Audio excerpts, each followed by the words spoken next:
out to dinner, New Year's Eve and something, that's an exception. Yep. One of the two. Okay, good evening, everyone. My name is Pete Berube. I'm the chair of the Millis Finance Committee. Tonight is the 3rd of January. I'll call the meeting to order, and I'll ask the committee members to introduce themselves. John Lohr? Sarah Reyes. Jen Zaretsky. Jody Garson. Joyce Boyardi. Kathy McInnes. Mike Crone. Okay.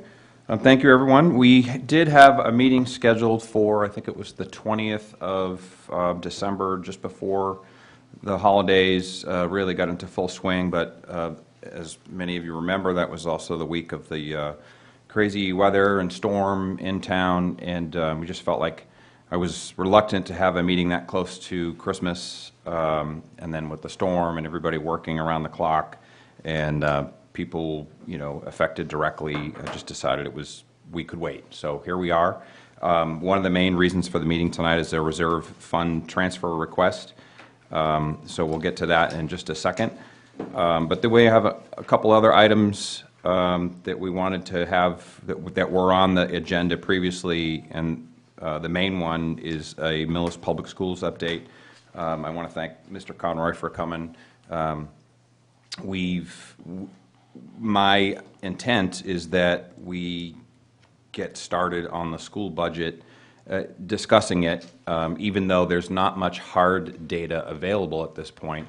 At least we can have a rolling dialogue on it, and perhaps ask our questions, again, knowing that it's just rough data, and it will come into focus as we progress through the budget cycle. So again, I just wanted to start that earlier than later. And then we have a few other agenda items, so we won't be late tonight. So without further delay, Mr. Gazinski, if you could start our discussion for the reserve fund request, and then if Ms. Fogarty or Ms. LeBlanc want to speak, they certainly can too. Thank you, Mr. Chairman. I hope everyone had a very happy holidays. Thank you, and you too. Welcome back to budget season. So this evening we have a reserve fund request for the Finance Committee, which reserve fund requests generally mean bad news, but it really is good news. Essentially, the Recreation Department has been overperforming this year in the number of programs it's had. Not surprising. And the success of those programs, and therefore has run ahead of their budget for the need of expenses related to be able to run those programs. So there is a request related to the expenses of the department in the amount of $30,000, and I asked the rec director to come in tonight to answer any questions about her programs, the success thereof, or any questions about the specifics of the expenses. But essentially, they're going to need these funds in order to continue their programs through the winter into the spring. And I understand this is a large amount of funds compared to the total reserve funds you have. And I think the plan would be in May to do any other transfers that are needed to address both reserve fund and the rec budget. So just kind of answering the quick question, how do we try to prevent this from happening again? So in next year's budget, there'll be an increase in the expense line, which will be offset by the increase anticipated revenues. So it won't really be a drain on the other parts of the general fund budget. It's going to be an increase in the revenues expected from that department for next year. Could I possibly interrupt you? And I think it's important to make sure that before we have understanding up front that this budget used to be from a revolving fund. It is no longer funded via revolving fund, and so, and please correct me, but we have a standard budgeted line with expenses and revenue. Revenue that's generated over the course of the year goes directly into the general fund, and that's really the change. That the revolving fund used to be funds go for use. So when fees are collected for different programs, those could be used for expense line. That's no longer the case. And so that's how this has happened. And again, please clarify anything that you think I just said, but this is not a case where perhaps a budget is just that. It's a projection of what happens over the year. It's not like it's grossly, it certainly hasn't been mismanaged. It's not like we spent way more than we thought we would. The programs are being used. They generate funds. The funds don't come back to the rec department like they used to. They go into the town's budget. And so this is, the reserve fund is your avenue to make a transfer. Now, the reserve fund, for everybody's knowledge, is for unforeseen items, and typically emergency or urgent items. So, you know, that definitely warrants some consideration and discussion. So if you wouldn't mind commenting on, you know, those items. Yes, thank you, Mr. Chair. You're exactly correct. Essentially, the funds that, the revenues that the rec department brings in go directly into the general fund. They wind up in free cash, which is certified and we use in future years. Before, we did use a revolving fund, and there are pros and cons to that. I mean, I've been asked recently, why don't we just go back to that? Well, again, there are technical details to that and pros and cons, so I think that's a legitimate discussion during the budget process as we move forward with the budgets this spring to at least look at that. But I think for the rest of this year, this is the best way to approach it, to enable the Recreation Department to continue to do the great work they're doing, and keeping the programs growing. Obviously, COVID had a real impact on the department, more than many from a financial perspective, but it's come back strong, stronger than I even expected. So that's great news. The department's doing a great job with that.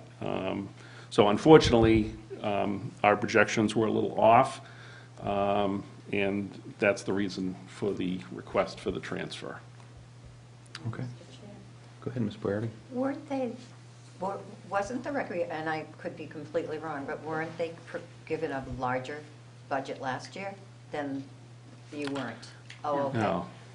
The monies that you got last year wasn't a larger sum than you're getting now? Oh, okay. No, All right. no. Same amount. But the Same programs amount. have grown, and so the Oh, I know that the expenses needed. No, I know Yeah. the need. I just thought, I thought at one time she was given a certain amount in the budget rather than having to go to reserve funds.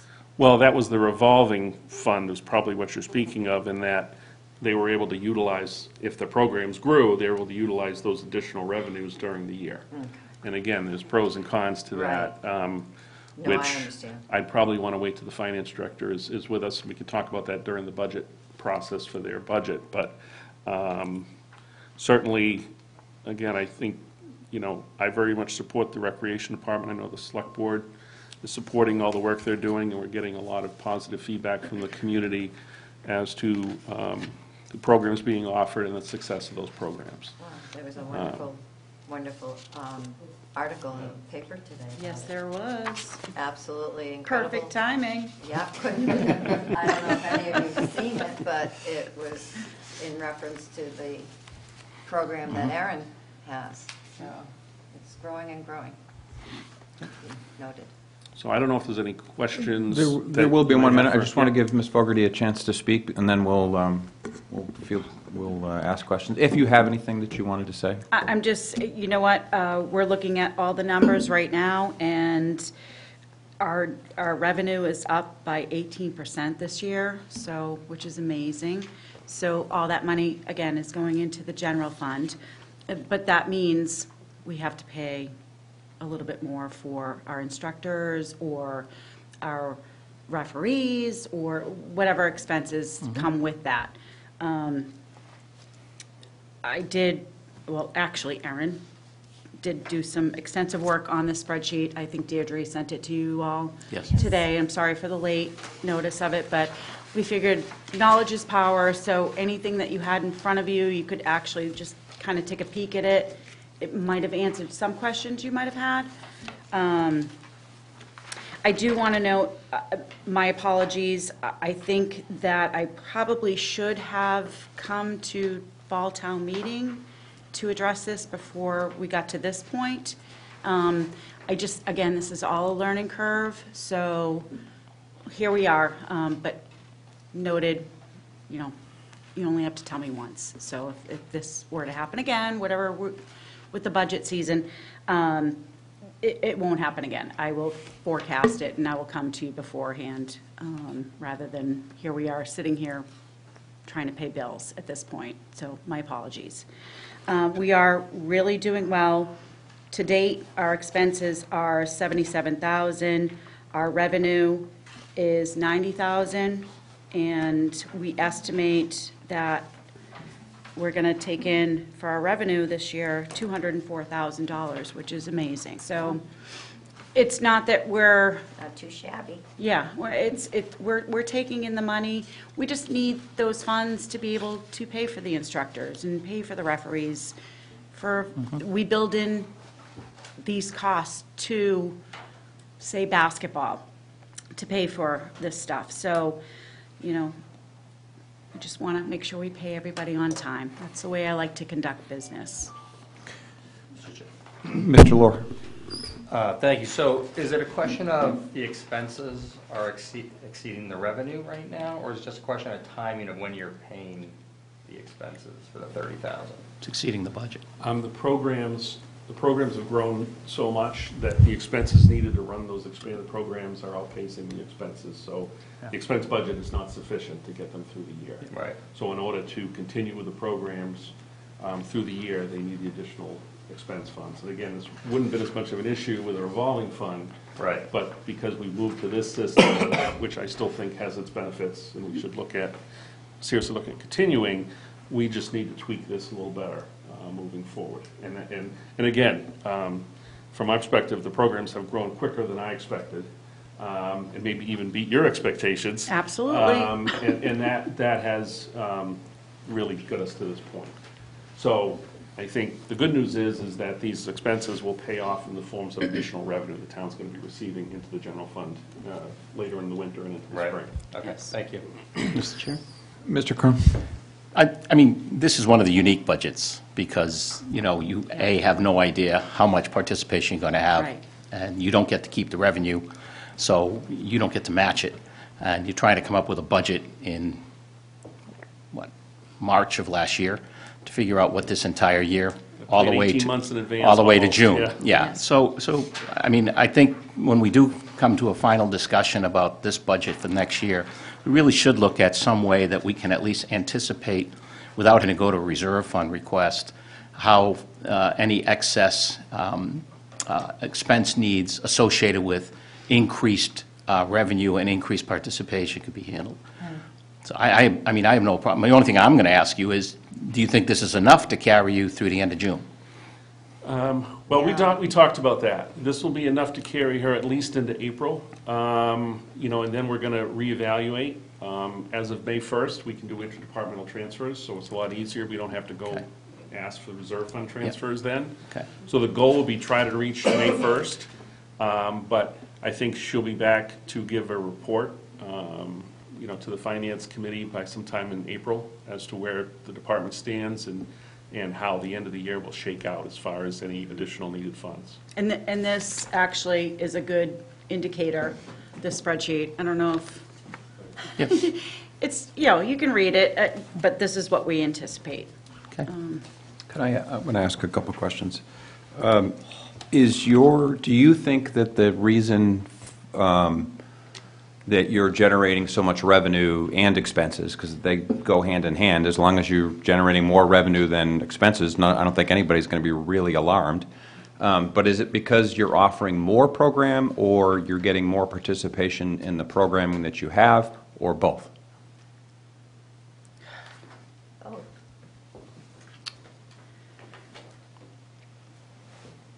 My honest opinion, don't get mad. I feel like, I'm sorry. I just feel like this number was underfunded to begin with. that's, yes. And that's my truth. I'm a truth teller. I can't lie. Mr. Chair? Pinocchio. But I just feel like this number, I'm not quite sure where it came from, but in the past, we've always, our expenses were about I $100,000. think that's where I was trying to Ms. get McGinnis. earlier. Thank you. I have to defend the recreation director on this one because... Nobody needs to defend anybody, it's an No, innocent question. regarding unanticipated funds, because you may remember that she appeared before us and asked for the amount of money that she needed, and I believe the select board cut the amount from what you were asking that you would need to properly fund, at least what you knew you were going to have. Well, I don't think it was cut, it just wasn't, It wasn't increased to Incre- what. thank you. That's true. And again, that goes to, I think, underestimation, at least on the administration's part, of how successful the programs would be. So I certainly take your point from that perspective, and we will certainly increase the anticipated revenue column for them in next year's budget and be able to increase their expense budget. Okay, I just don't want anybody reading into my question. It's an innocent question in Mr. Chair, terms if I of... might continue? In one second, in the sense that, last year we had a lot of difficult budget decisions to make. And if the rec department budget was, I don't know, twice what it was approved as, and it got reduced, it was probably a responsible thing to do at the time, given that we were facing cuts and layoffs and other things. But here I You're am. lucky. Yeah. We're all fortunate that you generate revenue as well. So, anyway, Ms. McGinnis. I don't know how to follow up on that, but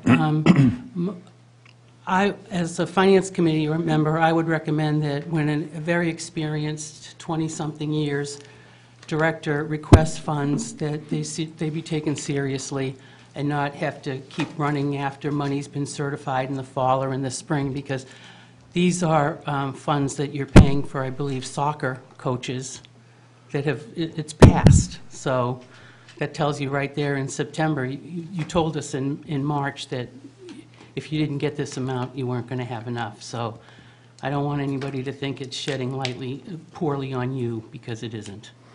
Thank you. Another question that I have is, what alternatives are there, if any, besides a reserve fund transfer to address it now?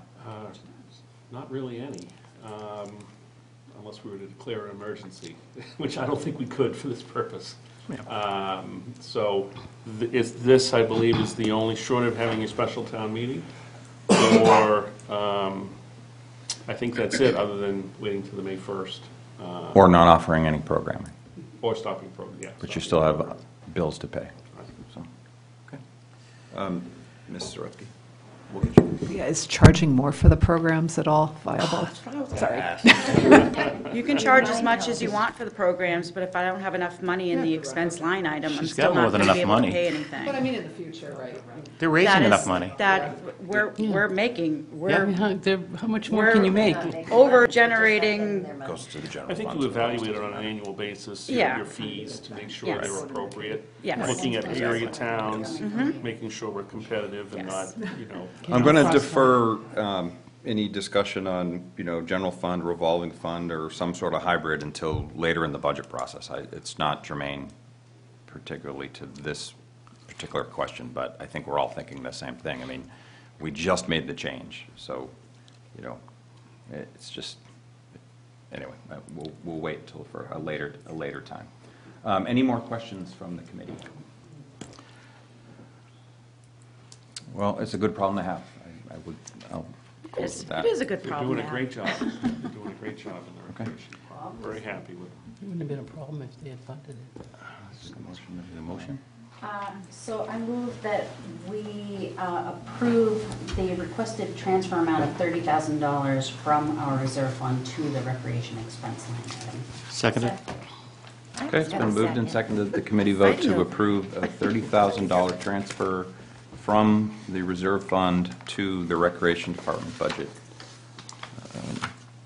Discussion. All those in favor say aye. Aye.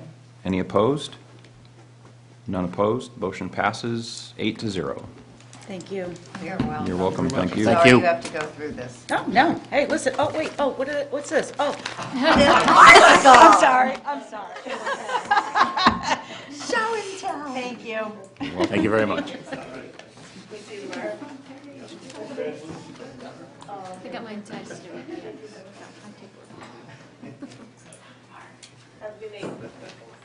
Good night. I haven't read that article.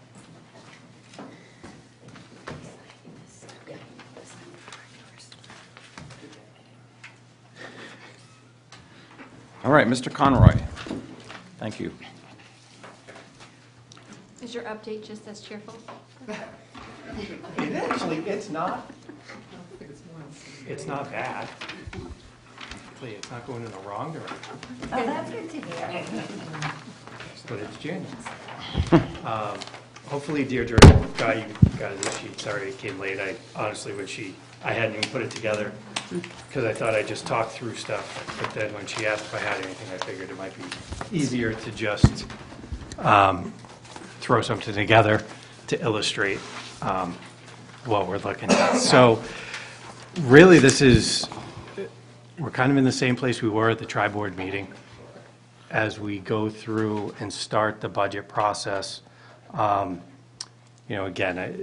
preparing, we had, roughly $900,000 shortfall that was subsidized by free cash and stabilization. And there have been no significant changes, as it relates to out of district, have been no net change in students. Reality is we've had a couple kids move out, we've had a couple kids move in, services change. But on a net basis, we're basically where we were, or where we plan to be for this year. So kind of projecting fiscal '25, to put a number on it, if we just start on the expenses, do the revenue. Salaries, if I just plugged in 4.5%, which is about what our contracts, that's probably a little high. We target our contracts usually right around 4%. Comes in generally a little lower if we have retirements. So that'll weed out over the few months. So I just built in a 4.5% increase on salaries. Hopefully out-of-district tuition comes back in line to the 2% that it had historically been, so I built 3% in there. And then if you just hold other expenses constant, which in reality is a cut because costs don't stay the same. So if we don't increase supplies by 2-3%, our buying power is actually less. But the way it's happened, so I just held that constant, would have total expenses be $21,027,000. If, according to kind of the policy we've done, as long as the revenue is available, if the operating budget increased by 4%, that would bring the operating budget line up to $20,067,000, which would project us at a shortfall of just about $960,000. So as of right now, that would be what we would be looking at as, as a start of an override discussion. Again, does that number change between now and March? Yeah, it's not going to be that number. Hopefully, the salary line comes down a little bit. Hopefully, out-of-district tuition comes down or at least just stays the same. Maybe some circuit breaker comes in and it's higher. And that's just where we are. As a reference, we did, because the revenue was available, all the operating budgets went up 6% last year. If we were in that same position, that'd be an extra $350,000. So then the shortfall would be down into the $500,000-$600,000 range. But for the most part, so happy to take any questions, but that's, kind of where we are. Mr. Crow? So where does state funding come in all of this? What is this? What are we receiving, or what are we anticipating to receive from the state? So I anticipate zero increase from the state. So it would be embedded in this $20,067,000 number. Because that's reflective of what? So the $19,296,000 is the number that was appropriated in the operating budget at town meeting. So, and then the two articles were the free cash and stabilization. So in that number, that number is derived from all the state and local aid. So I'm assuming state aid's going to come in at flat, like it always has. So this 4% increase in revenue is going to be generated from the just base Prop 2.5 plus some growth, which is how it's generated every year. If we get extra state money, that'd be great, but I'm not hedging on it. So how come you're not smiling? Mr. Lohr? Regarding the salaries, can you just provide some more detail in terms of the 4.5 versus what contracts are expected, and can that number come down to 4%? I mean, The number could come, so we've come in closer to 4 than 4.5. I put 4.5 in just because I'd rather be a little conservative in this than make it look rosy and then come in higher and be like, what happened? Number that could bring this down is, again, if we get a retirement, then you replace them with somebody who comes in at a lower scale, so that'll bring that net number down. But this is all our, well, predominantly 80% of the staff, our teachers' contracts, all the collective bargaining contracts that we have. We have a small unit that's up for this year, but, truthfully, if you've read any articles or seen what has happened in other areas of the state with strikes and what they're settling for, they're all in the 15, 16% over 3 years, which is higher than what, truthfully, what other towns have gone on strike for is significantly higher than what we and the Millis Teachers Union have agreed to over the last 15 years. Can you clarify real quick? Perhaps I should know this, that the 4.5 that was negotiated in last year's FY24 contract, or maybe it's school year contract, was that a 1-year negotiation? They're or all was it 3 years.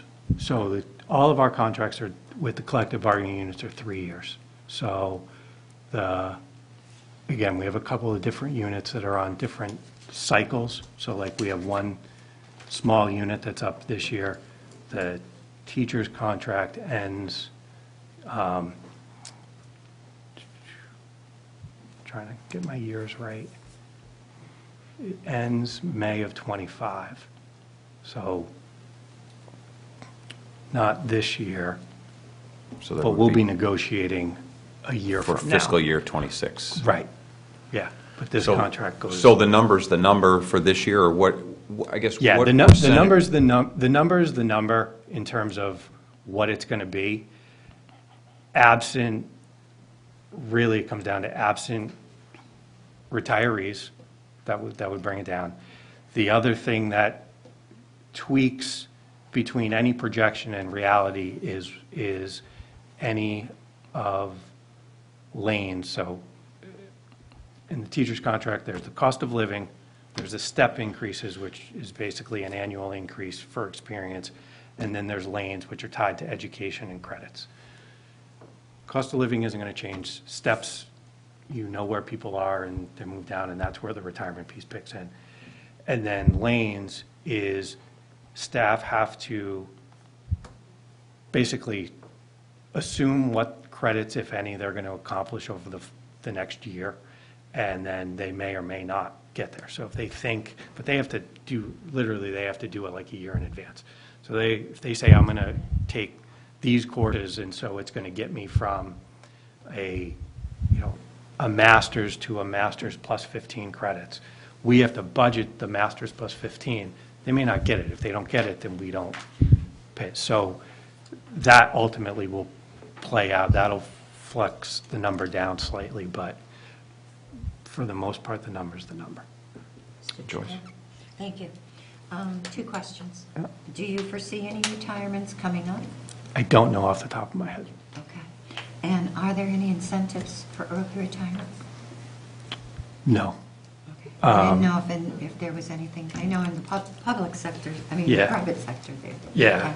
No, the only quasi kind of retirement incentive is, this is statewide, this isn't a Millis thing, is you can basically kind of take a longevity for the last 3 years of your employment, and then, but you kind of have to retire after those 3 years, because then it counts to, those 3 years count towards your highest 3 years. And if, I think there's some language that if you don't retire, you know, that longevity goes away, and then it kind of spins out. So now it's, your salary comes down for your longevity. But no, there's no incentive to. So, Mr. Cohen. so really, there's no plan right now to come up with $959,000 or cut any piece of that? We'll go through the process, but it's going to start very closely to the 15 staff people that we didn't reduce last year. Because remember, we had. Is that the only way to cut, really? Yeah, Is it? yeah. I mean, you have other expenses but staff. And when we say staff, what are we talking about? I mean, we always say staff, but is it teachers? Is it, support staff? I mean, what is it? All the above. Okay. So We laid off 7 FTEs last year. If we had more room to cut last year, we wouldn't have laid off 7 FTEs. Right. So if we had no room to cut last year and we got to FTEs, there's nothing more in there now. It's going to get to FTEs real fast, and it's going to be double digits. Mr. Chair? Hold on. Mr. Crowe? I mean, the thing I want to avoid, which occurred last year, is everybody goes around and says it's going to be 15 teachers. And if it's not going to be 15 teachers, then let's be honest up front. I've never said. No, I know you never did. ev- I know you never did, but it the gets only that way. The only people who should be listened to as terms of what the cuts are the members of the school committee or the superintendent. Right. And none of those people said 15 teachers. We said 15 staff. We listed what those positions were, whether they were paras, staff, admin, what they were. So, Well, early in our discussions, that wasn't the case, because we had a gentleman here, and we asked him that, and he said he wasn't going to talk to us about any of that. That was private, and he wasn't going to tell us who, he wasn't going to tell us what positions, he wasn't going to tell us anything. there's a difference between articulating the specific positions and until you know exactly what the number is going to be and what they are going to have to be, and knowing that we are going to be starting with staff. No, and I understand that. I think that the key would be, look, I'm not going to tell you that it's going to be this position, because we know that person.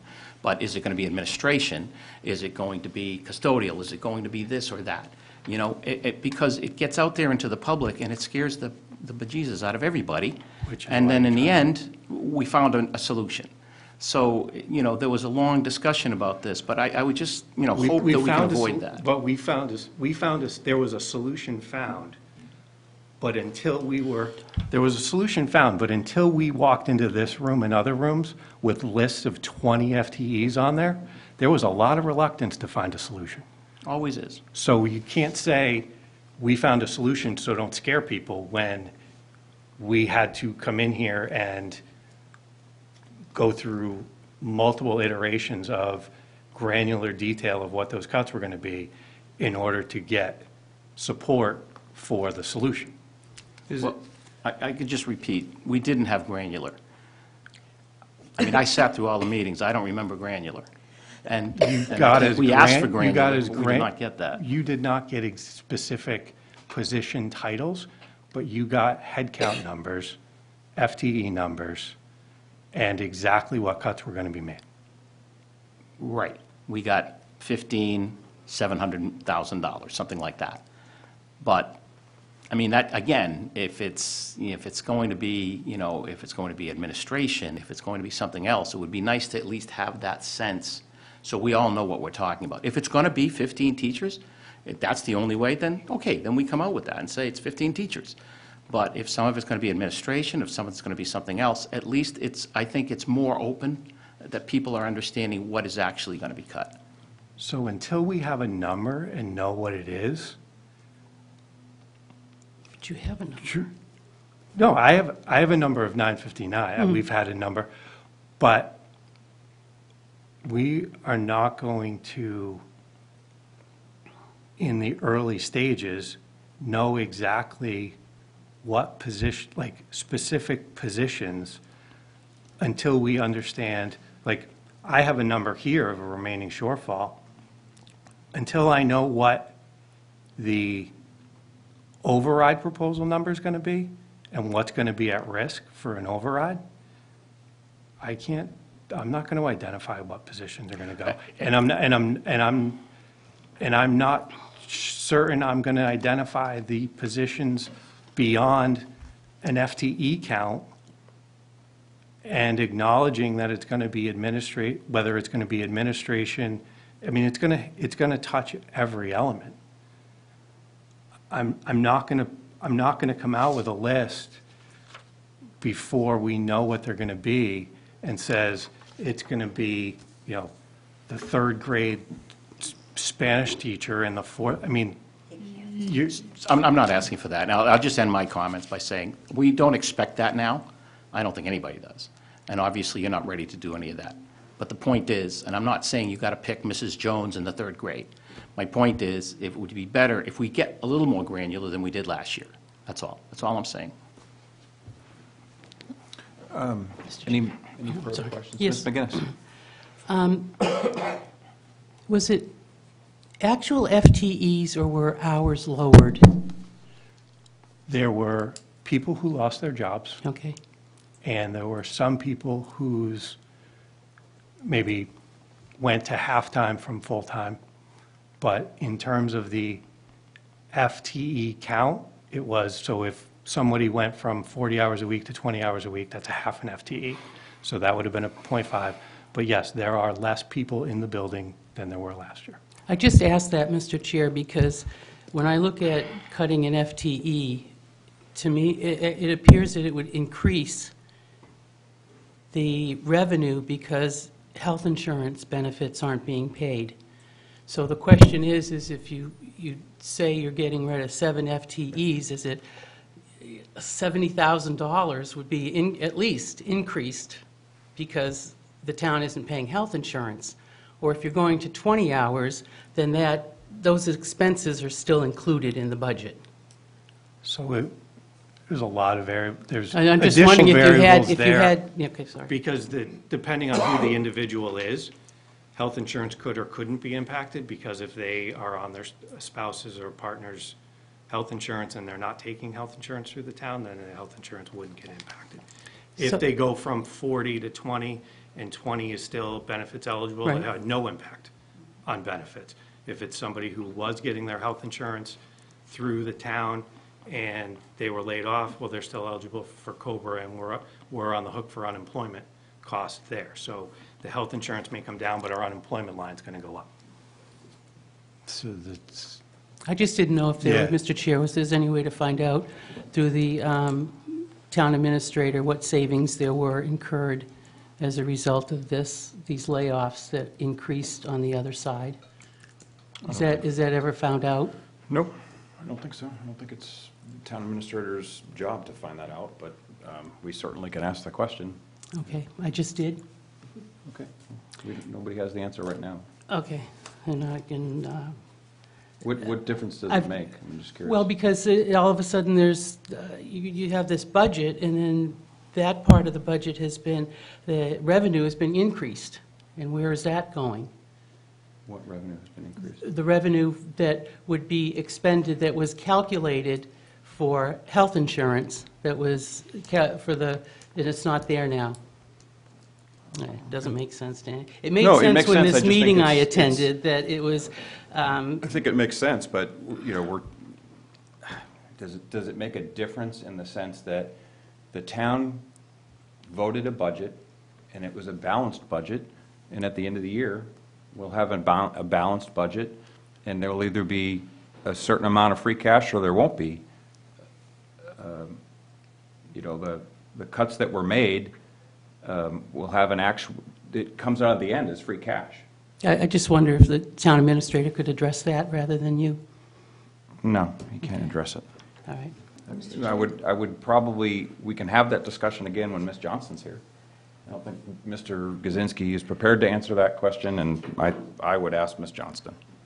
So if you could, Mr. Gazinski, if you could relay this conversation to her and just let her know to be ready to answer it either in writing or at a future meeting.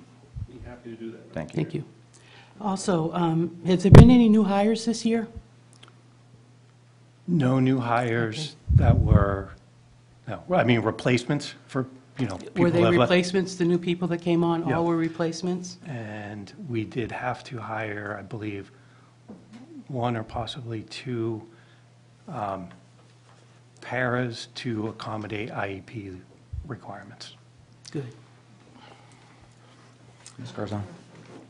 So going back to the prior discussion, as much as I don't want to beat a dead horse, I think it would be helpful as we look at potentially more FTE cuts to know exactly, in a general sense, of how much did those cuts actually result in lower budgets. Because like you said, if the insurance piece goes away, but the unemployment piece goes up, that's not a dollar for dollar saving. That may be a 50% saving on an FTE. So that's where, if Ms. Johnston could, and, along with the school finance director, give us kind of a sense of what that means when we cut positions. It's not just $1 off the budget. Sometimes it's only 5 cents or 75, or what is that number? Because when we're having our discussions as a finance committee and as we look at a potential override, those are the questions that people are going to be asking. Like, if this override doesn't pass, what does that look like for town budgets? Because just having been through these discussions in the last large override vote, which didn't pass, but was the last large operating override proposed was 2011, which on its face speaks to how long it's been, because Prop 2.5, by design, in my opinion, towns should need operating overrides every 3 to 5 years under Prop 2.5. And the fact that we haven't even proposed one in 12, 13 years is amazing. In an inflationary environment, more Right. and more towns are going to be needing an operational override. It's just a math question. But we also But feel it on the tax side. so part of the discussion was, you have a certain number of layoffs. Well, if those happen, how big does the unemployment number go? And now you're chasing your tail. Because now, in order to accommodate a higher unemployment number, you've got to cut more. And it just becomes it's kind of this vicious cycle. Yeah, but none of us were on the finance committee at Right. that point, and we didn't have Ms. Johnston as the finance director. and we But didn't that's, have right, like but knowing that, because it doesn't, onto the flip side, if, just taking the school budget line, we're going to cut this 959,000, we'll identify the 959,000. But if 3 of those people, 5 of those people have health insurance, and that's going to come down, that's not coming back to the school line. We're going to cut the 959. The health insurance line is going to go down, but at the same time, the unemployment number is going to go up. All the other, what is? I think if we do that work, if we know we're going to have to do that work, and we get ahead of it and are having these discussions early, then people are more informed to know what our actual parameters are. And the end result of decisions that we may have to make as a town. That's my point. Good. Ms. Moriarty? I posed this question last year, and unfortunately, I was told to keep quiet. by the person I posed the question to. I know that and I know you won't do that to me. The town itself, the municipalities, in order to be able to stay open and keep their jobs, cut the hours so that Fridays they close, I believe, at 12:30. I know that we can't do that with the school closed early, but have any of the, not so much the teachers, but because I don't know how you would cut the hours for a teacher, but the support staff, has any of the support staff been broached to discuss cutting some of their hours to be able to help with some of the budget so that you aren't losing teachers and you're not losing paraprofessionals? So, Don't ask We that look- question. no, like, the reality is, if you take teachers out and you take paraprofessionals out, you're talking about the custodians and the bus drivers and the number of people you're talking about is so So minuscule. small. Okay. The So other, support staff is small and Right. principals and all that. yeah, Okay. like, it's, that, and in order to, so we look at what can be reduced, and again, that's how you got to, was the 7 FTEs full body people? No. Some of it was, we reduced, the high school art position by 0.4. Right. So that, and we did that in other, Nickel and dime. right, and so you look at that in all, you look at that in every area. Can we cut this, can we reduce hours here to kind of save that? And you scrimp and kind of pull that together, but so we don't have to ask anybody to do it, it's just how we do it. Right, right. It's not, Well, how about with the salaries? Would teachers, I mean, everybody says teachers are underpaid, I know, but You have contracts. I know, contracts. But has there been any discussion with any of the teachers of not taking the 4.5% increase so that maybe not as many people would have to lose their job? we have not approached any of the unions about opening up their contracts.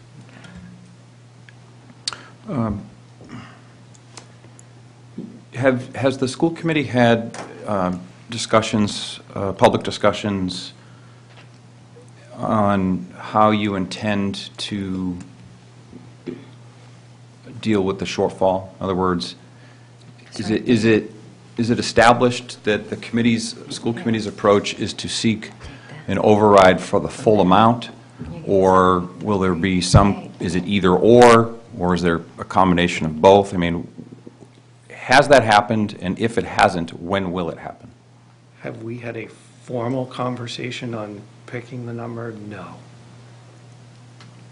I would be very shocked if the school committee did not advocate for whatever shortfall number that hovers this $900,000 wasn't the override number. Via full override, not cut three positions? However, I do not anticipate the school committee proposing or asking for an override to restore the 7 FTEs that were cut last year, nor to add any new positions moving forward. It would be to cover this $960,000 or whatever that number is, that is a direct result of the shortfall that occurred last year that we were subsidized for. Because again, on top of this $900,000, there was another $300,000 or $400,000 in reductions that were made. So, and that number is not coming back. So, again, circuit breaker comes in, our out-of-district tuitions go down. Any of these numbers come down, then no, it won't be a $960,000. If we find out that revenue, whether it comes from the state or new growth or whatever, that number at the top goes up and that reduces our shortfall, then it's not going to be 900,000. Right. Mr. Kaczynski, I'm curious on how the mechanics of that work. If the school committee decides that they will advocate or request an override on the ballot, is that, I assume that is something that they will communicate to the select board, and the select board would then decide, what they would propose in a warrant. Yes, thank you, Mr. Chairman. Yes, from a mechanics viewpoint, that's what I would say, is that the school committee would have a discussion with the select board. The select board is the body that ultimately decides what an override question looks like. So they would determine the amount of what's put on for the override question. Are you After aware? consultation with the school committee and the finance committee. Are you aware of any select board discussions, public discussions along those lines thus far? I haven't tuned into. No, not with Haven't specifics. Not with specifics. There's only been some general mention of the budget issues and that an override looks quite necessary in the spring, but any specifics about the amount have not been discussed by the board. Okay. And Mr. Conroy, timing for when you think that request would go to the select board or come out of school committee proceedings? Ultimately, I'm going to ask you, when's that going to happen? When can you come back to us? When will you have circuit breaker data?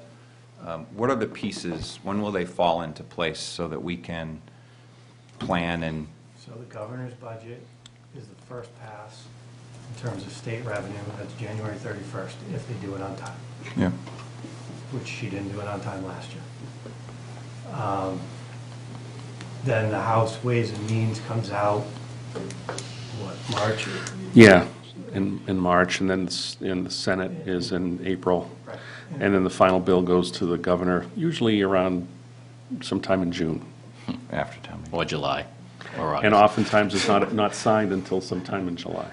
So historically, what we've done is, taken the governor's budget and use that as a guide as to where we're going to look.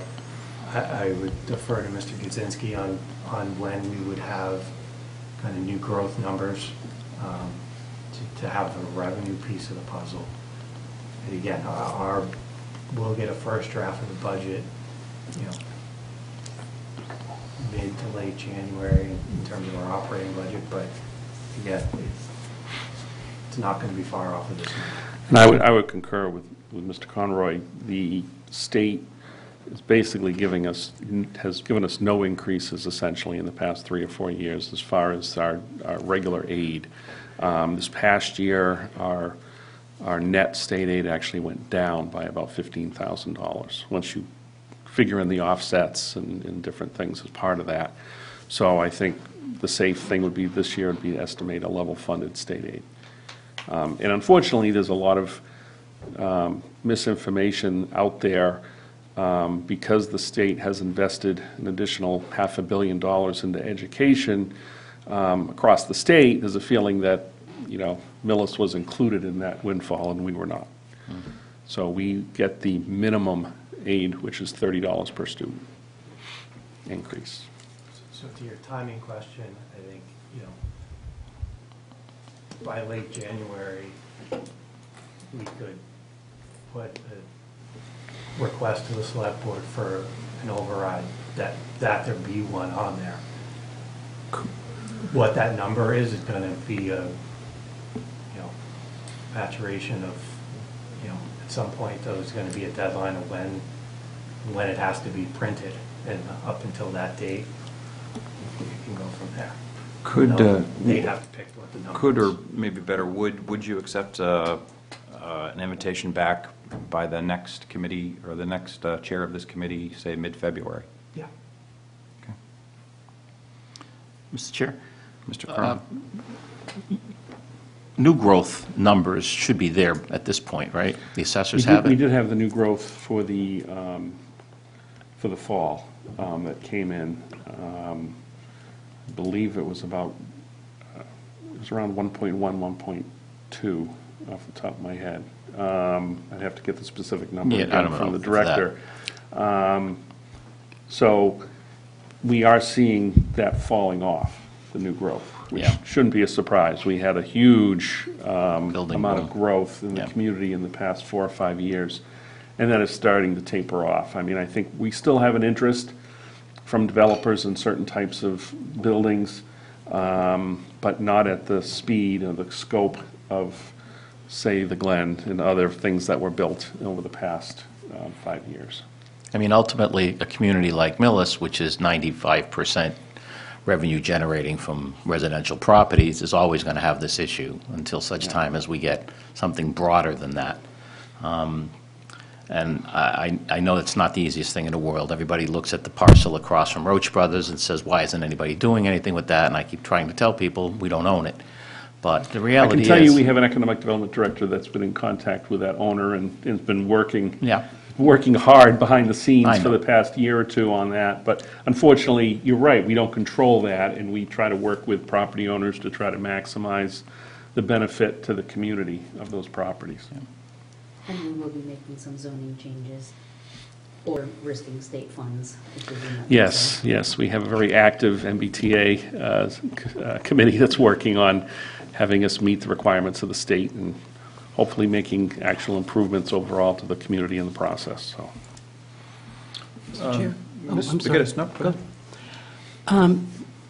Thanks a lot, Mark, for coming in. I mean, you're one of the chairs that, on the school committee, that listens and is honest.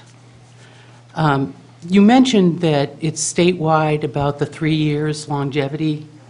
Is that, I think so.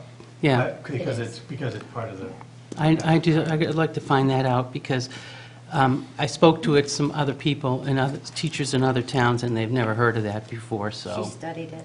Oh, did you? I looked into the language. Oh, well, I better tell that gal who works at Chelmsford about it. You guys have to Also- meet after the meeting to discuss that. I know.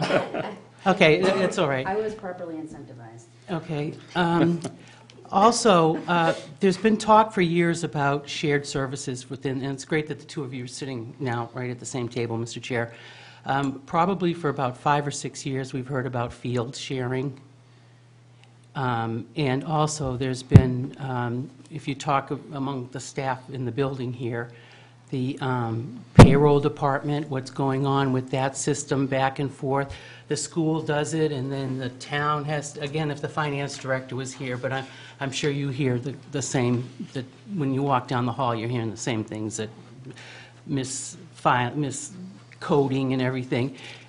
Is there ever going to come a point where you're going to seriously look into these and present something to the select board or to the we are- school committee? I can speak from the municipal side. We are looking into this. I know that we've been working with the school administration to try to further integrate those systems, and there has been some bumps down the road that we've, been working on. I have been meeting with the superintendent, at least on a monthly basis, to talk about these issues. I'm actually meeting with him tomorrow. We'll continue that discussion. But we are looking at that. We did just receive a grant for $45,000 to further integrate our human resource operation between the town and the school for efficiency. And right now, we're trying to improve the time frame of getting people in and processed. And I've also talked with the finance director about what steps we have to go through to streamline the payroll process. So you're right, we're not at the finish line yet by any means, but we are going to try to make more progress on that, and we're hoping that the human resource function we're working on will actually help in areas of that. So certainly from the town's perspective, we want to continue to improve that. Thank you, Mr. Kaczynski. And I would like to reiterate again, Mr. Chair, that what attracted me when you applied was the fact that you worked so closely with the school committee and you're down on the contracts. And seeing what's in the contracts for the school versus what the municipality is, there's such disparity. And now the municipal wants to get high, like they get the same as, rather than, and I hope that having this joint position will include the contract negotiations. We'll be speaking on that as well. Right. Absolutely. And also, not to bug you again, but the buyout, if you offered town employees who are on health insurance to go. Yeah, we've had some discussions on that. Yeah. That's going to come up, we plan on having a public employee committee meeting within the next month or two, and we plan on talking with them about that. That's something that would ultimately have to be agreed upon by all the unions. So at the... Can we address that? Yeah, Not as so- part of When a will we, school Mr. discussion. Chair, with all When due you- respect- When you or somebody else is the chair, it's not on the agenda, we're not talking about it right now. I think I Okay. asked to be So- on to discuss these things. but Not thank you. tonight, not tonight, you didn't. So anyway, we have to keep this going. Mr. Conroy, could you spend a minute talking about what the situation is with the school reno ad, just the status of that particular initiative? What's the timeline in relation to everything else that's on the horizon? So the big answer is the override question for the project would be May of 2025. Okay.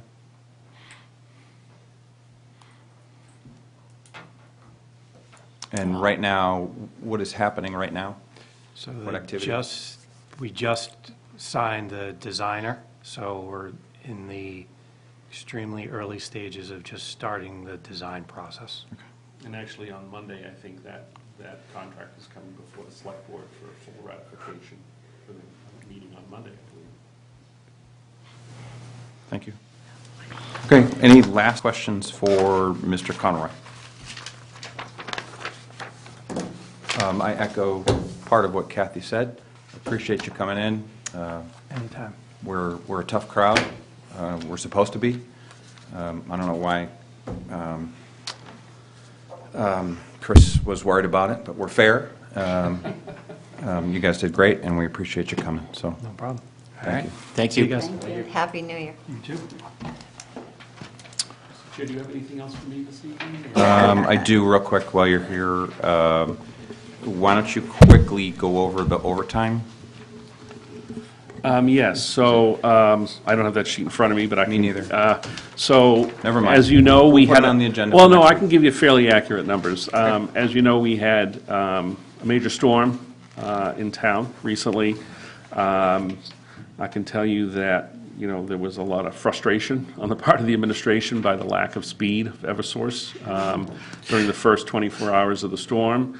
I was on the phone with a lot with the fire chief, police chief, DPW director, our state senator, our state reps, trying to get our legislative delegation to light a fire onto Eversource. It took a little while, but, by that next morning, we had about 15 trucks in town. It took longer than it should have, but, I want to take the opportunity to publicly thank the senator and the representatives for helping us with that. Fire chief did an excellent job with that. He basically didn't get any sleep for about 2.5 days, making sure, getting our roads open, working with, the police, the DPW to make sure, and Eversource to make sure our roads were opened up. So thank you to all those folks, DPW director and our chiefs for all their work on that. The overtime for that, the total overtime was $18,300 in overtime for the storm. That's for police, fire, and DPW. I believe about half of that was for the fire department because they had to have crews out. So, again, it could have been a lot worse from that perspective, and we were glad there were no serious injuries. And, I know people were seriously inconvenienced by the lack of electricity, and there were some folks that had damage to their homes. So it was very sad to see that. But, so it's about an $18,300 hit to our overtime budgets. We are keeping an eye on the state to see if they're going to have any. I know the governor had issued a state of emergency, so we're hoping to get some funds from the state as part of this, but sometimes that takes months to find out if we're going to get any funds back. So, but we'll keep an eye on that and pursue that if that opportunity arises. We got hit particularly hard compared to many of the towns around us. Basically, the South Coast and Millis is what get hit the hardest. And, there was some criticism from folks about the trees, and why didn't the town cut enough trees? We've cut a lot of trees. A lot of in speaking with the fire chief about it, and sorry for those who watched the select board meeting, because he did mention some of this at the meeting, but a lot of the trees that came down were not town trees. They were private trees, huge private trees, that came down towards the road and took out poles and lines, trees beyond our jurisdiction, that then had to be cleared. So that was, from a good perspective, maybe we've cleared out all the loose trees and dead wood for a while. That's the best I can say, but we seem to be in the middle of the maelstrom sometimes. It was very eerie driving down 109 and seeing everything out. Yeah. Everything. Four-way stop. It was really eerie. Luckily, it wasn't that cold. Thank you very much, and thank you to all our town workers that I'm sure went above and beyond and were responsive, so Thanks, they Mike. put themselves in danger, and that's why they call it public service. That's right. We appreciate it, so thank you very much. Great, thank you very much. Thanks. Thanks, Mike. Thanks, have a good evening. You too. Happy New Year. So next on the agenda is FY25 budget recommendations and guidance. You may recall, pretty much early in the fall, we had a discussion as to what guidance, if any, the committee wants to discuss, likely to vote on if there were anything, and document and to proactively send to the school committee and to the select board. You can hear here in Mr. Conroy's comments that, whether you agree with them or not, that the avenue that they're headed down is an override, and only an override. At least to me, I interpret what I hear is that, it's more probable than not that it will be an override and there will not be cuts.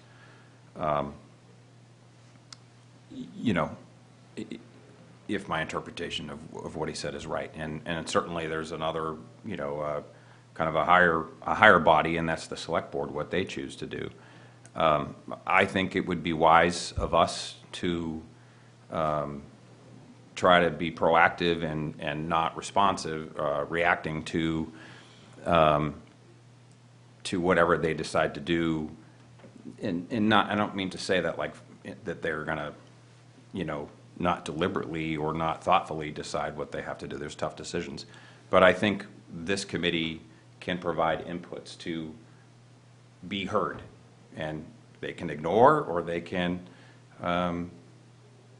it would be much easier for them to consider our inputs if they were provided sooner than later, than after the fact, after the meetings and after decisions have been made. I don't have a whole lot of hope. It's almost like the Tri-County vote that we had. We provided guidance. I didn't necessarily think it was going to change minds, but at the same time, it did get the vote out. I think it contributed to getting the vote out. I also think it contributed to the state weighing in with another $20 million after the vote. So anyway, I think it would be smart of us to do. I'd be curious to hear, your thoughts, if it's worthwhile, and also, specifics if you support that. Mr. Chair, Mr. Cron. I mean, I brought this up early on. I think it has to happen. There is obfuscation. We see it tonight. We'll see it again. There are questions asked and answers are not given. When we hear FTE, now we find out that it wasn't a full-time employee. My point is, we need to know this information well in advance, not, a week before we're supposed to be putting our book together. And if we can get the answers to these questions, if we can't get the answers, I get it, but I think asking the questions up front, maybe, a subgroup of this committee would get together and come up with some thoughtful questions on various topics, rather than all of us coming up with our own ideas, potentially.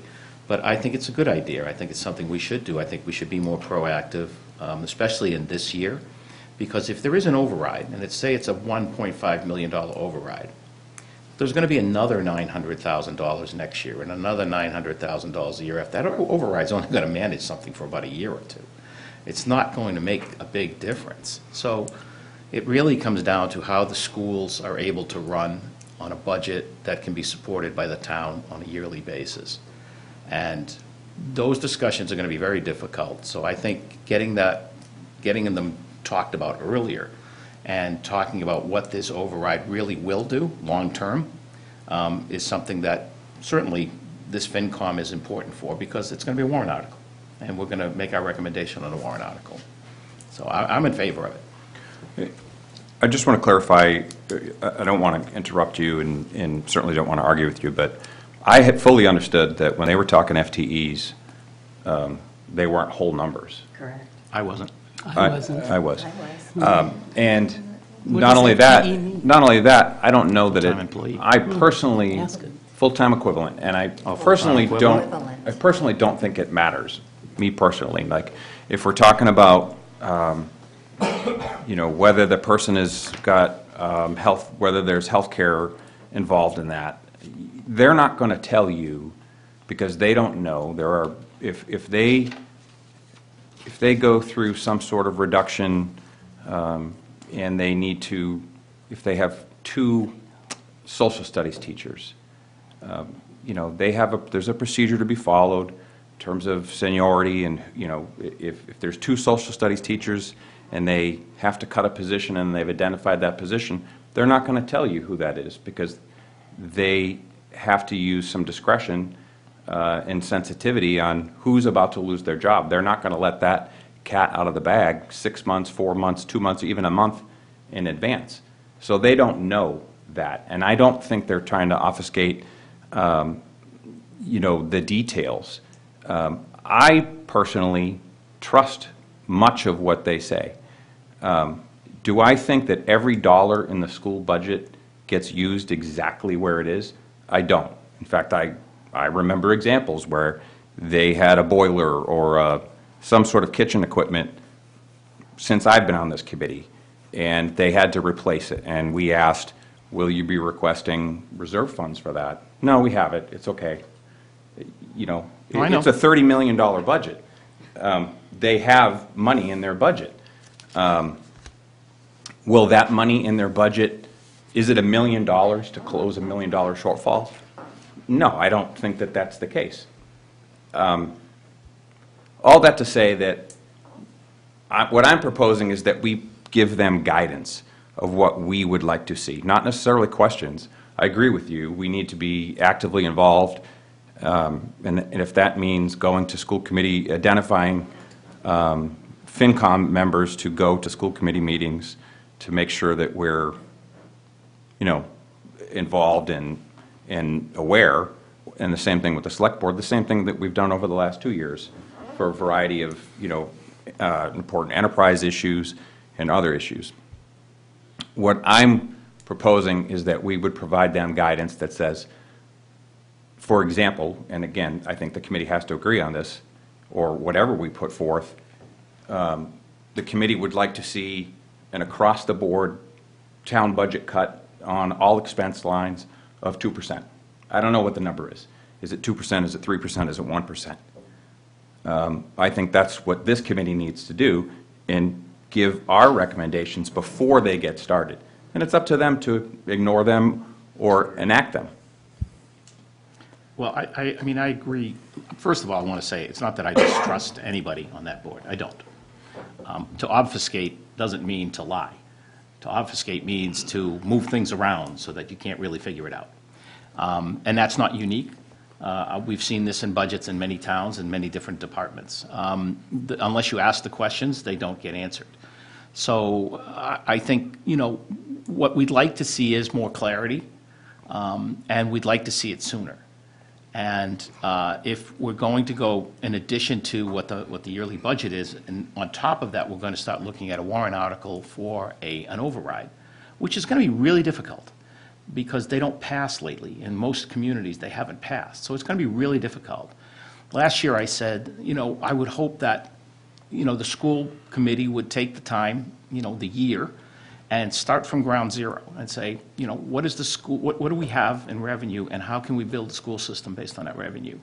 Start from zero. You know, we've spent 70, 80, 100 years building a school department, right? And we've just added on layers and layers and layers. But some of those layers may not be necessary. I'm not saying they aren't, but they may not be necessary. Or they may be able to be cut back. Or we may be able to do without certain things. It may not be true. None of that makes any sense. But are we making that effort? And if we're not making that effort, then we're continuously going down the route of having budgets that are in excess of revenue. And we can blame a lot of different things for that, things that are out of their control, but the town has the same issues too. We have expenses that come up, not as many millions as they have necessarily with special education, but we have expense increases, we have unforeseen circumstances, we have the same situations going on with unions and increases in pay and so forth. That's the only thing I'm looking for. I'm not trying to, I don't want to argue with them, I don't want to argue with anybody. But I do want to ask questions, and I would like to see, you know, answers given fully and not use a term like FTE. I'm not an idiot, but I thought it said full-time employee because in every other business I've been in, that's what it is. It's a full-time employee, not a full-time equivalent, which I don't even know what that means. So, you know, I think those types of things, I think it's a lack of transparency. And I would just like to see that be eliminated this year, and we really, you know, go mind to mind with them and try to come up with the best solution.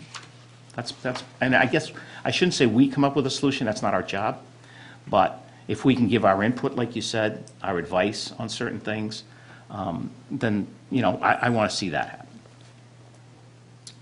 Mr. Crone, excuse me, Mr. Lohr. Mr. Crone's money. I know. Totally agree. I mean, I think, you know, it's a question of what direction the finance committee wants to go. If this was, you know, 100% perfect, we would kind of go to the various select board, school committee meetings and keep track and ask questions so that when the budgets are presented and that we get later and closer towards town meeting, it's just discussion. We know what the options are versus saying, did you provide this information? Have you thought of that? And transparency, I think, will rise to the top. So I agree. Mr. Chair? Ms. Porter? I think things will be more transparent, and I think there will be, my opinion, from what I'm already seeing, I think they'll be more open to answering questions now that there's a different regime.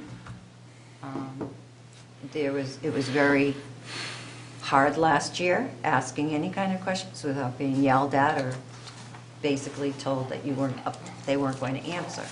So I think that it will be easier to work with them, and I do agree that we need to be, even when we did go last year to meetings, and we were informed. I mean, there were times that Sarah and I were there, and if we wanted to ask questions, we really couldn't ask questions. We were basically put in our place and told to sit in the corner, you know, keep quiet. So I think that this year could be different, and I think but I do think it's important that we do have them more transparent, ask more questions, and be part of the advisory, maybe. Mr. Chair? Kathy?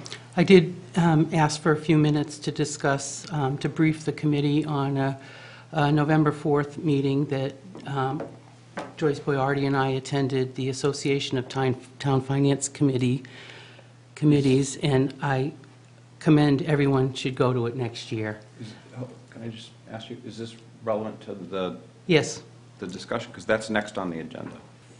We're still on the board and committee, the 25 budget recommendations guidance topic. In that vein, Mr. Chair, just about all the towns at the November meeting had already received their budget documents. The finance committees have. They were already working on them in the beginning of November. And to go with what I'm hearing here is we have to figure out if we're just going to be a yes committee or if it's going to be, because what we have the benefit of is we're not elected. And the moderators that we listen to, the elected officials, they have people to answer to if they want to be reelected, whereas the Finance Committee is to be impartial to everybody and to look at the numbers and to see what people can afford and show the cuts before you ask for an override is what everybody asked for, level funding, except the contracts. Now, I'm hearing there's a 4% contract, but there's 4.5% in this. I mean, we need to be a little more than, I would expect, a little more than he tried to get a spreadsheet going, but it has to be the ground zero. What do you need to have a successful school? What do you need to have a successful town administration? And I'll leave it at that because I want to talk about a few things in the next agenda item. Okay. So specifically, my question is, do we want to issue guidance? I understand and I agree we need to be able to ask questions on a regular basis of them, and that is exactly why I wanted to put it on Mark's radar. I mean, I've talked to Mark privately and corresponded with him and told him that he can expect this.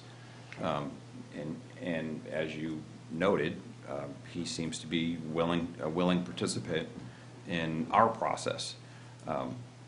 But aside from that, I am a proponent for telling the school committee and the select board what we would like to see.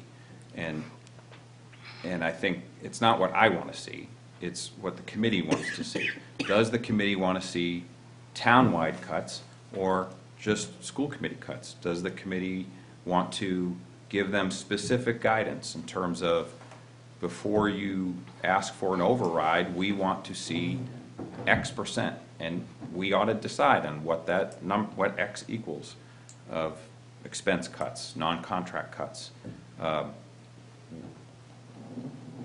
We ought to give them specific guidance aside from questions. Questions need to be asked publicly. I mean, they can be teed up and sent in letters ahead of time so that they are prepared to answer the questions. I think that's critical for them to give us good answers, is to give them the questions ahead of time. But what guidance, what is our intent? What is the Finance Committee's intent? And that's what I'm looking from you all. And if we don't have something tonight, that's fine. I would say if we can't come up with it tonight, and I don't think we're gonna, based on, because I'm not getting much, is send me your thoughts, the things that you would propose, and we will discuss them next week. And we'll have we could put together a small working group to draft up a memo if the committee agrees to it and votes on it, and we'll proceed that way. We've done this before in the last few years. We did it, I think we did it 2 or 3 years ago during the spring budget cycle when there were, it was actually on free cash expenditures. And I'm pretty sure it was in the spring, but maybe it was the fall because it was free cash, where the select board was proposing different items to spend free cash on. This committee disagreed. We told them that, and the idea of telling them that was so that we could support the budget that they proposed before we voted to non-recommend a budget. Can we ask them to come like they have this evening, come on a more regular basis? So the school committee, come to our meetings on a more regular basis to give us more information rather than, so that they're coming to us and we can then in turn ask questions rather than going to their school committee meetings? Well, we've already planted the seed in February, and it'll be up to the next chair to make that happen. I think we got a tacit agreement that he knows to be expected to be invited back in February. It's going to be up to somebody else to make that happen. I take it you're not going to be our chair? I do not intend to. Okay. So any last comments on that? So unless there's more discussion to be had, if you have ideas on what you think this committee ought to convey and communicate to the select board and the school committee, please email me this week. I would say no later than Monday, so that we can have that discussion next week. Jody? Usually my budget thoughts flow from revenue projections. Exactly. So it's, I find it difficult to proactively give budget recommendations when we don't have those revenue projections. I mean, I could look at what was projected last year for this year, but we've seen, to what Craig has argued, vehemently, swings in what the assessor has projected and then the actual new growth numbers. So it's difficult for me to say, well, this would be my recommendation for the upcoming budget cycle without kind of knowing where those revenue projections are going to hit. I mean, I would just offer kind of a counter to that, is that typically, in my experience, public budgets get spent to whatever that number is. True. And so if you cut now, again, the cuts that people come up with in the expenses are their targets. They're, if the revenue doesn't, if it's there and if it's a bona fide need, a real critical need, and you have the revenue that you don't need to cut expenses or personnel, then you don't do it. All of it. It's not all, or in my opinion, it's not all or none. I think it's silly for the select board and the school committee to be saying, our number is 900,000 and that's the override, this early in the process. I have a real hard time with that. Thank you. agreed. I think the other thing too is when someone says, well, At the top, they can't hear you. when someone says, look what the other towns are paying out, in these situations in which they've gone on strike, it's not apples to apples. In a lot of those towns, those teachers weren't making anywhere near what some of our teachers make, so it's a catch-up. So we can't really look at it that way either. Well, it's funny you should mention that, because I did some research today and pulled off the state website, some state website, for the schools that had school FTEs for each district, and the total dollars for those FTEs, and they just divide them and come up with their average salary cost. Unfortunately, the data only goes through 21, which probably makes sense due to COVID, but it's not as current as would have been nice. And that data shows from 18-19, 19-20, 20-21, all 400-something districts in the state. I whittled it down to districts that have about 100 FTEs, which is what our district has, about 100 FTEs. And this is faculty, by the way. It's not support staff. It's teachers.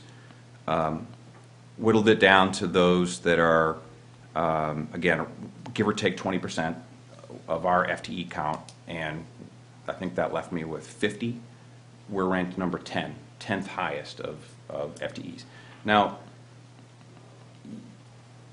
it actually showed in between 1920 and 2021 that our costs went down. Our salary cost went down like 3.9%. And I don't know why that is. I don't remember. Federal money. Well, it's the cost. It's not the. I mean, the cost, yeah, but I think some the of that. personnel I think some of dollars that, spent. they went off of our budget and went on to something else. That's the way some of the accounting works, is they don't stay, they go on to a separate budget at some point because the funding comes for specific things, but that's my guess. My point is that I just wouldn't fall on that data.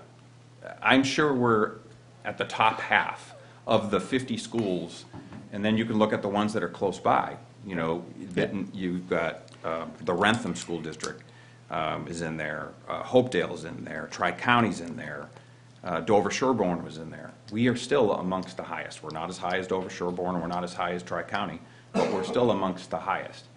And it gives you the rate of increase, and it is less than 4.5%. Now, a contract's a contract. They are not going to, no one's going to approach the the schools to say, I mean, apparently they're not, because they didn't do it last year, and it doesn't sound like they're going to do it this year, to go back to the schools and say, we want to reopen negotiations, and we want you to go from 4.5 or 4 to 3, which is about what the average is, according to this data, which is, again, it's from the state. It's not from, somebody's Reddit page or something. So... $738,000. I'm sorry, $738,000, 800 and change, is from that 4.5%. That's where their deficit's coming from. It is from that 4. If you subtract what the cost of salaries are from last year to what they're going to be this year, it's a $738,000 differential. Yes. Almost 739, to be more. Well, to be sure, that number's never going to be 0. No, but when I understand that, but what I'm saying is, the reason they're going to be in the shortfall is because of, a good majority of it is because of the increase in salaries. Well, right, So that's the never going majority to. of the budget. Right, but that's never going to go away. So No, I don't- and nor should it. I mean, I don't think anybody No, I'm not reasonable asking is them- saying that the no, teachers no. shouldn't get raises. Right. Should it be a plugged-in 4.5 every year? No. No. I mean, That none of would- us, I don't get a 4.5% raise every year. I didn't when I worked. But they do, Mr. Chair. I understand. So Yeah, it's not So- what we didn't get So it and would they did. be beneficial for them to open up negotiations again, if they would, but they choose not to. Also, Mr. Chair. I'd rather they be more aggressive the next time they negotiate Right. and stop starting at 4.5%. I would hope that they would be thinking these things rather than us having to tell them. Right. But to follow up on Joyce's, Jody's comment, one of the items that was, can we go to the next agenda item? Are we all done with this? Because I want to Everybody talk done? about the things I'd like to look for. If you have inputs on that, the budget recommendation guidance, please send send it it to to me you, on yeah. Monday. Okay, next item.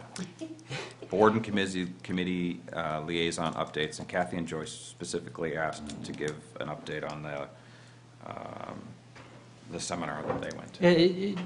Just what other towns are, say, don't do what other towns do, but there's pretty much every town has a 3-year fiscal revenue forecast.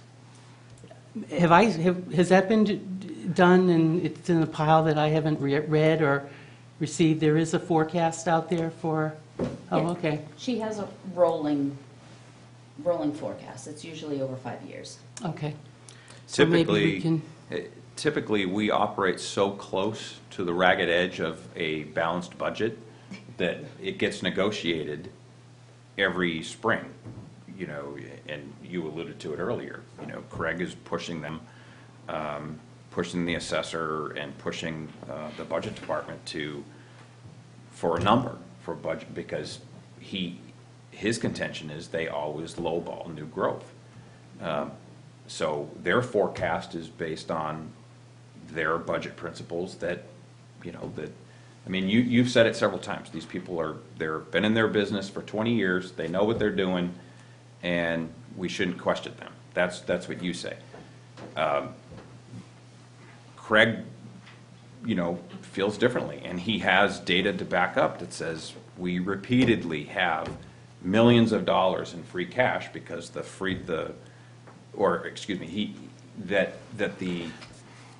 new growth number is off, and if it were less conservative, then the town would have more to spend.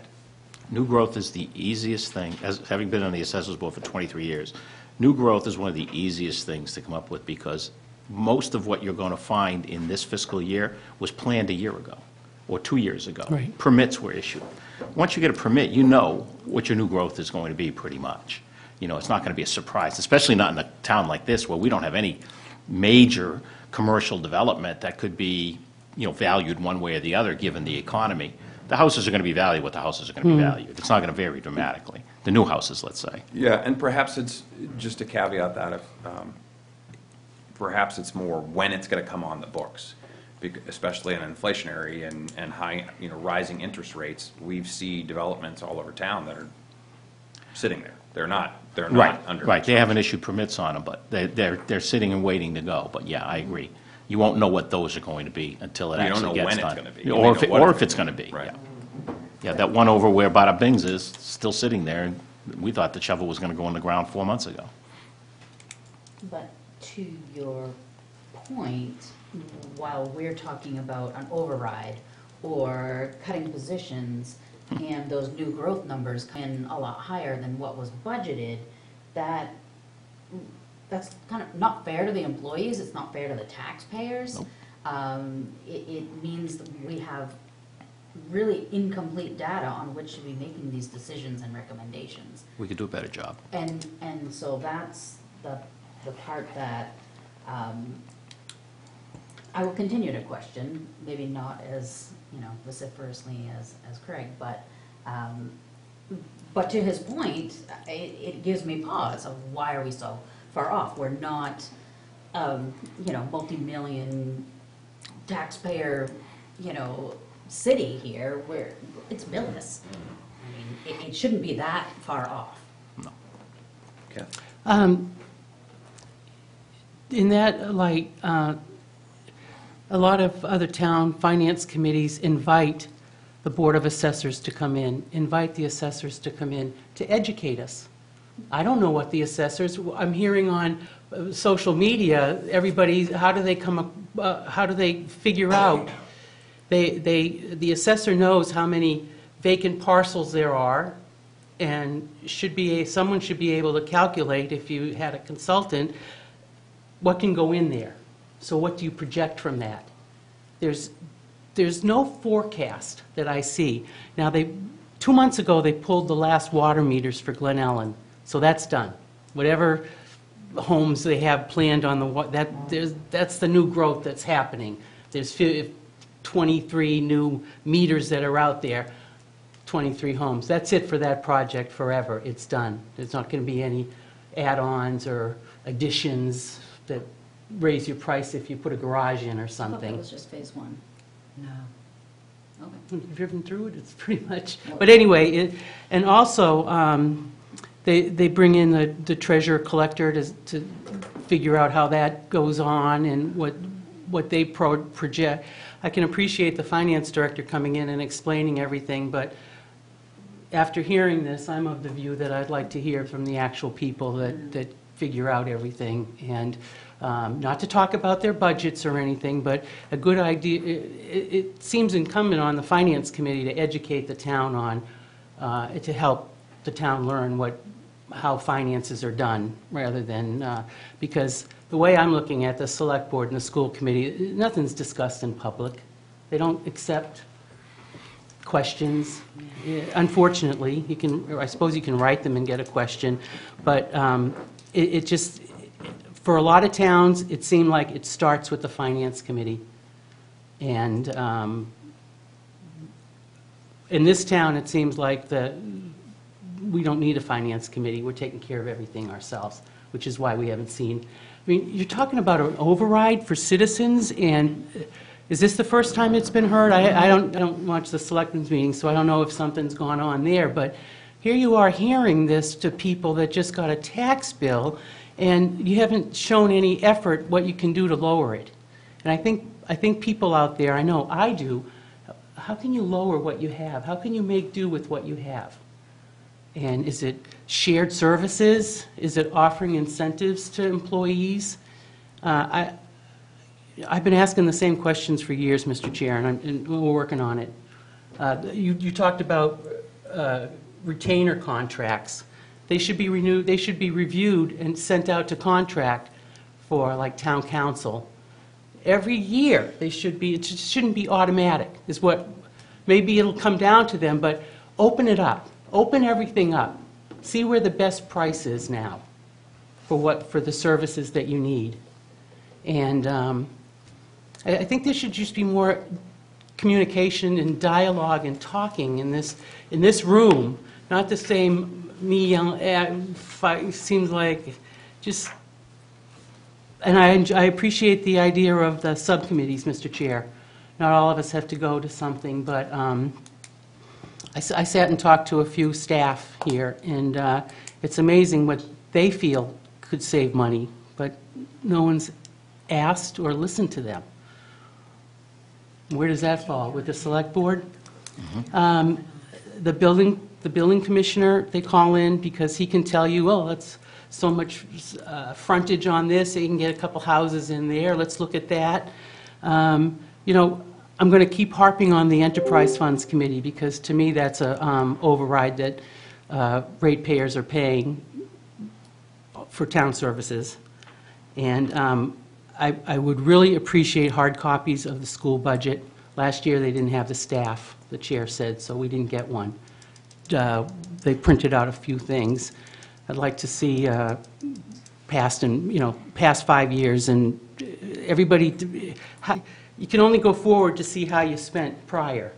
And if it's kind of, for me anyway, not being a Excel person or anything, if I see it, okay, this is what you did, and this is what you need, then I'd see it. And then starting from ground zero, what do you need to run a town? How much staff you need to run a town? To have 2 separate payrolls is just, it's these little fiefdoms. Thank you very much. And Joyce, what can you add? Not saying anything. You did fine. You did good. Okay. It was interesting, wasn't it, though? Eye-opening. That's the Association Of Finance. finance committees. Okay. When's the next one? I think they were every 6 months. Okay. I went a few years ago when it was at Tri-County. Yep. It was really helpful. Okay. I would suggest, I mean, there were things there that I said, why are they covering this? Because it didn't seem to be pertinent to why we were there, and it was a lot of green talk. They went on to a lot of, That was the MMA, the head Oh, honchos that do yes. the select board, and that Yeah. was, and we're Talk sitting about a there going, waste of and money. why are you doing that? But for the most part, it For was the finance it was stuff very was- informative, and they did have, it was Holliston's town administrator, correct? Medfield's assistant, which, And then whoa. Medfield's assistant. I mean, they really, listening to them, it was very informative. So, yeah, I would recommend. Well, perhaps the next chair can convene a meeting there and up our budget so we can all go. I'm serious, actually. Repeat what you just Yeah. said? I didn't. The next chair of this committee can convene a meeting there so that we have quorum, and it's a public meeting, and Where's up there? our budget so that we can all go. Meeting there. At the At the next next. one. Oh, All right. Thank you, and I assume, unless somebody says otherwise, that there have not been any other committee meetings like CPC or, I was at, you're the big, I'm the little CPC. For capital planning, we're mapping out our meeting schedule, have our first meeting, then we'll map out the meetings thereafter. okay. Are there any openings on that committee? There should be, actually. Who's leaving? I don't think John Corbin's coming back, Okay. but I can talk to John from Barry about that Okay. when we meet. Just curious. That was another thing at the meeting. I think, Joyce, if you kind of snickered like I did, reappointments aren't automatic. A lot of select boards or town administrators or the appointing authority opens up every time there's an opening to interested parties. Okay. Um, Jody? So with the MBTA 3A committee, we have narrowed down the recommended zoning changes, and we will be going through the process of discussing that with the planning, zoning, the various committees that would need to be worked with to put it on the warrant. It's not going to go spring warrant, it would be fall warrant, as I recall. But, it's been a lot of work to narrow down those recommendations, so definitely appreciate the work of the committee and MAPC, who has done the bulk of the data crunching on that. What's the bottom line? That there will be overlays on zoning in order to hit goals? Like, will we hit the goal? Or must we hit the goal, so yes, we will hit the goal? Yes, we must, so we will, or we risk not being eligible for all sorts of state aid and potentially some sort of penalty from the state for not meeting those goals. But we have to open it up for development. We're not responsible for getting the development. It's just the overlay. Right. And it's just saying that it's allowed by right. Right. And Yeah, so you're that just doesn't opening mean it it's up. going to happen. Yeah. And a lot of Right. our discussion recently has focused on mixed use. Yeah. This legislation has been in flux and in motion, and they finally said, yes, mixed use can qualify, not to the, 1-for-1, not 100%, but you can have a portion of those parcels be designated for only mixed use, because this is one of the discussions that we've had. If you do this overlay and you don't allow for mixed use, you could end up with just a residential downtown, and we want commercial. Right. We want more commercial users, parcels, all of that. So having mixed use that would allow for ground floor retail commercial and upper floor residential, or a development that has a mix of both, would help us accomplish those goals, which a lot of us in Millis have. What do you think now? I mean, I guess it's probably obviously still draft or not approved or voted, but what do you think is the single biggest impact to Millis and to our budget? Well, if some of these unused parcels, undeveloped parcels are developed, that means tax dollars. It would potentially mean more school children, depending on what developments go in there, and the state does not want there to be exclusionary zoning, to exclude out families with children, because One bedrooms or something, yeah. it can't just be, or 55 and older, Yeah. so that it doesn't impact Oh, schools. yeah, yeah. Because, families need a place to live. And we don't want to exclude that. So what does that look from revenue versus expenses standpoint? We don't know. I think one of our biggest concerns townwide is the water. Well, I mean, Sewer capacity. you look Yeah, at the is it type of superseded? development, it really matters what type of development goes in terms of valuation. For instance, if you have an apartment building as compared to a condominium building, valuation is far lower as an apartment building. If you have a car dealership that looks really great, big Mercedes dealership, crappy tax. It's nothing but a building and a few bays, It all looks great, but it's lousy. Like you put a TJ Maxx in, bad. Doesn't give you hardly any tax revenue because there's nothing in there. It's just a box. So when you say mixed use, it's good because it builds kind of a village where you have housing and you have the type of retail that you can really get some tax dollars out of. It produces good money. And we want it to serve the town of Millis. Right. And serve residents, not to have us all have to leave Millis Right. to do our shopping and whatnot. So we're making good progress. I wish we could There's get always Trader going to be a Joe's. contingent of folks who are against any sort of zoning changes Yeah. in any development.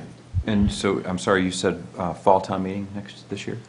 That, yes, And- I believe our deadline is the end of 2024. And it would require 2/3 or simple majority, or?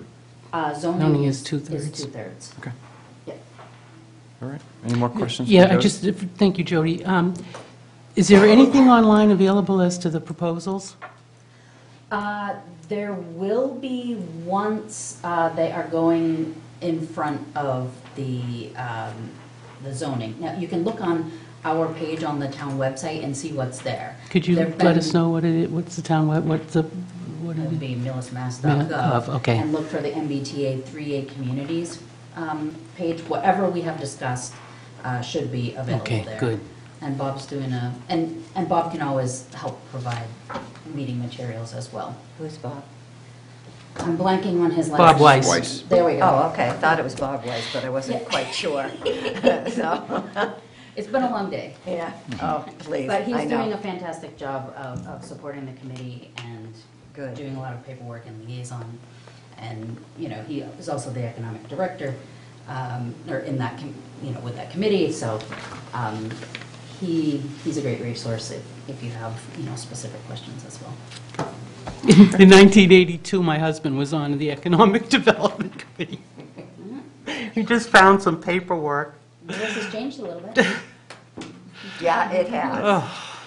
Okay, Excited to see Deirdre? what's next. Specifically, Gatehouse Media, we're about to talk and take a motion.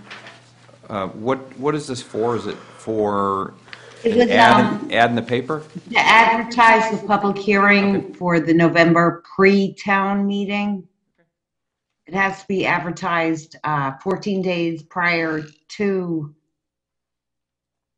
town meeting. And so we just do it annually, and I hoped we'd do it in November, but No, it's fine. I didn't have the bill, so that's really just what it is. So I've confirmed it. Thank you. And I'll take a motion.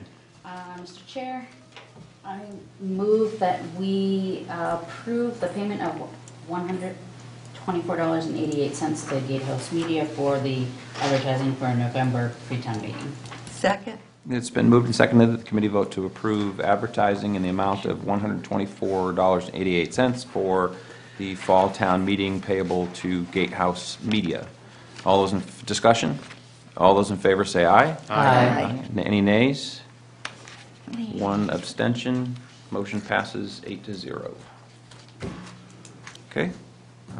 Meeting minutes. Mr. Chair, Ms. Garzon? I move that we approve the minutes of the November 6th committee portion of that meeting. Second. It's been moved and seconded that the committee vote to approve the minutes from 6 November. Discussion? All those in favor say aye. Aye. Aye. Any nays? Motion passes 8-0.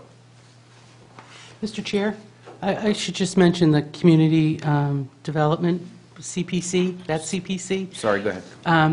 had their annual televised meeting, and then there was discussion about using the housing bucket kitty. They're starting to look into senior citizen housing. They were looking at town council to see if CPC money could be used for seed money to consultants to find around. I guess they can't, so it's got to come somewhere. Okay. But that's that. Thank you. All right, so the next item is our organization or reorganization of the committee. The rules, our operating rules say that we will vote for a chair. I think it says annually by the first or second meeting in January. However, I think it also says, or it has been tradition, that we've done it every 2 years. Nonetheless, we're at the 3-year point. So Make it a 4-year point. next week, nope, we will not be doing that. Majority rules.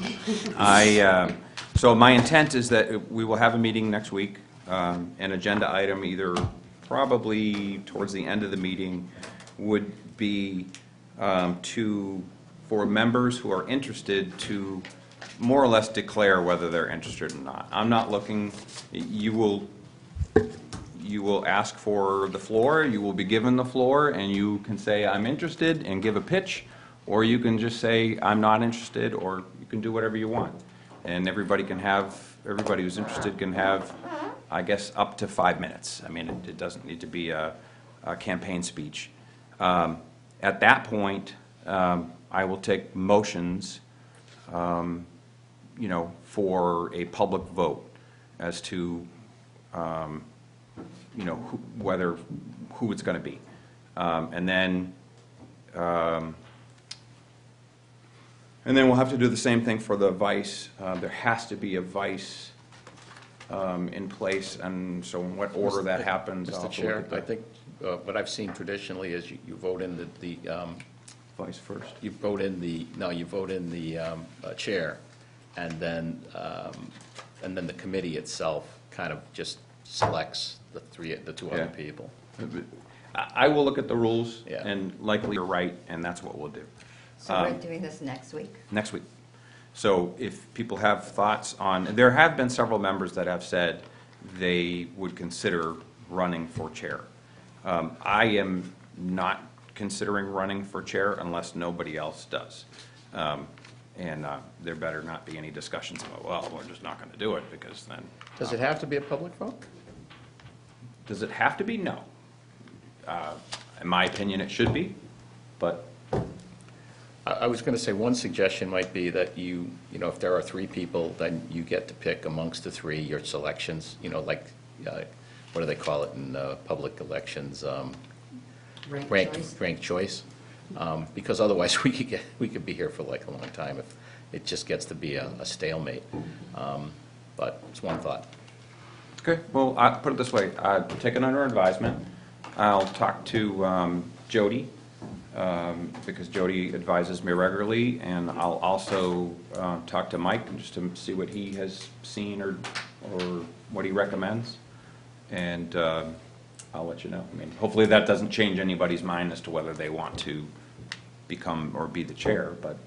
And I would like to even propose a motion after the election that we move the election from the middle of beginning of January to right after town meeting. I agree.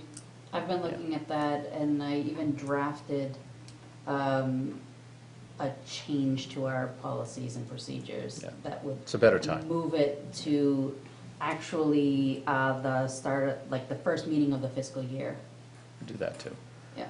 Yeah, just get it out of the middle of the budget side, Yeah, so so the person's position wouldn't start until then? No, it starts now, but there would be an election either this coming year in the fall or spring, whatever, or Yeah. you could go 1.5 years. Yep. But I think doing it now, yeah, it was written for, we wrote it that it would be calendar year, but I think changing it to Fiscal fiscal year. year is better. Makes more sense. Yeah. I've thought about that. Yeah, it's almost been in fiscal year. Right, but in our policies, it says calendar. It says calendar. So, Yeah. I would recommend that we make I know. that one word change. Yeah. Kind of along the same lines, but not really related to official policy. I would say that one of the things that's happened over the last couple of years has been people leaving this committee mid-tenure, Oh, yeah. mid-cycle. Yeah. And I think our last three members left around this time. For whatever reason, it doesn't much matter. But I'm saying it because I would ask that nobody do that if they're thinking about it, because it is disruptive in the sense that now we're starting the hardest part of what we're doing, and to do it to get organized and do all the things that the chair should be doing, but now, conducting interviews, working with the moderator, just organizing all of that. It's just one more thing that as a volunteer you don't need to do during the busiest time. So that if anybody's thinking about leaving, please, and it won't be for me, please, for whoever gets voted next week, wait until the summer. Wait until you're actually fulfill your term, your tenure, which is 3 years, and there's a schedule on when that is. If you have to leave early, I've told people, if you need to leave for personal reasons, by all means, if you need a leave of absence, we'll honor that. But if people can wait until, their actual term, which is like 1st of July, it just makes life it makes running the committee a lot easier, so, okay? Have you set up a meeting schedule after next week? I have not, Okay. and I likely will not. The next chair will do that work with Deirdre and Mike, and perhaps the select board. I would say that there will be a tri-board coming up. There should be one, in the next month or two, before we get too far down the road. And, putting that agenda together is something that would be, both our committee meeting agendas and the tri-board agenda, working with the other chairs, should be first on the list, the to-do list. So, Yeah, I would say end of January, early February is when we should do the tri-board, okay? if we can convince them. Can I move that we adjourn? Maybe Second. tonight, I don't know. It's been moved and seconded that we adjourn. All those in favor, say aye. Aye. Meeting adjourned.